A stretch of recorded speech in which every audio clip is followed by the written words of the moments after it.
my God, why have you forsaken me? It's very strange that a God of love would even let his own Son be abandoned. Why would the Father forsake the Son? If God is all loving and all merciful, why does he let his own Son suffer such a fate and leave him abandoned on the cross? Jesus is forsaken because he suffers the ultimate reality of a consequence of sin, the sheer abandonment and absence of God. When I teach the kids at catechesis about sin, I tell them that it is something we do as an offense to God. And I tell them every time we sin, we move a little further away from God. Lying, gossiping, stealing, such things are also sin. Are we punished for our sins? Sometimes we are. But sometimes sin is a punishment in itself. Sin causes suffering within ourselves that causes us to lose our own peace and joy. It makes us angry, anxious, and stressful. We begin to lose ourselves in our own little world.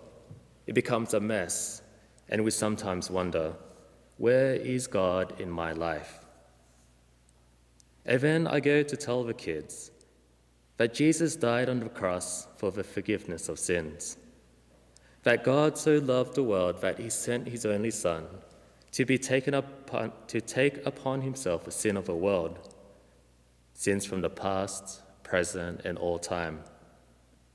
But some of them might be thinking, but why did he have to die? I remind them, do you remember that time with Adam and Eve when they sinned in the garden? They also threw away the peace and joy of being in the presence of God. And there was nothing that they could do about it. They were cast out from the garden and left to die. But God was merciful enough that he made a plan from the beginning of time, thousands and thousands of years in the making, through Abraham, Moses, the kings and prophets. This plan comes to life at Christmas and makes its grand finale on the cross. That sin that was rightfully ours, that reconciliation which we cannot restore, Jesus takes upon himself on the cross.